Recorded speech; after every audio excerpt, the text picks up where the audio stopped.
Reapers. I wanted to show you guys one of my favorite places. Probably already showed you this before, but matter of fact, yeah, I know I did, because my daughter did a video about this natural preserve. It's really dope, man. Sometimes I get down here just to get away from all the bullshit, you know what I mean?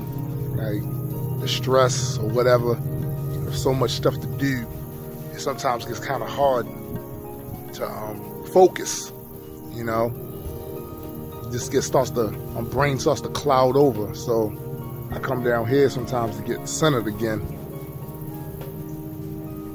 And figured this would be a good a backdrop as any to do another vlog.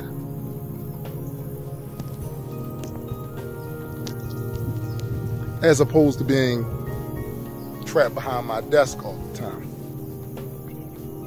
Now, I was laughing because I had a conversation the other day with a longtime friend of mine. And some of the things that he says and some of the positions he holds, you know, to me now, they're kind of cringeworthy. But I do remember a time when I thought the exact same way and held the exact same positions. There's really no difference, at least I don't believe, not much of a difference in levels of intelligence when it comes to me and his friend. It's just that at some point, I began to value whether or not the positions I was holding and the things that I was saying had any actual validity, or were they just born out of bias and emotional attachment to an idea, you know, the usual.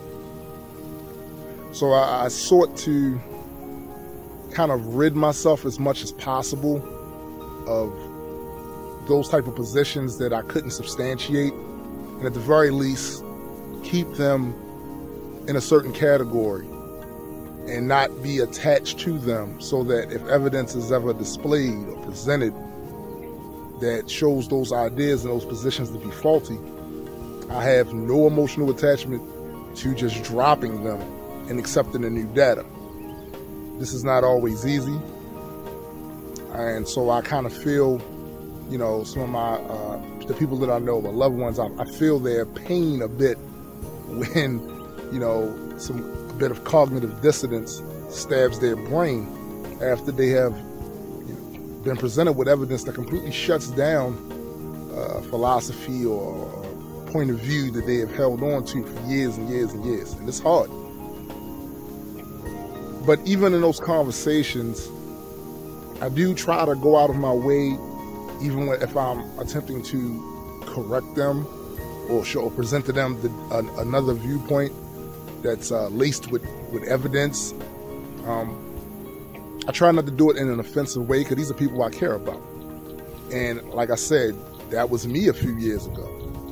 Some of those same positions I had, some of those same things I've said. So like I said, I try not to offend them when I'm having conversations with them and they say something that I know, because of the evidence, the available evidence that we have, is completely incorrect. So my question to you is, what do you do when you come up against that? When you are talking to a longtime friend or family member that you care about deeply and they're spewing some stuff that's just all evidence points in the opposite direction of what they think? How do you approach that? I'd be interested in hearing your thoughts.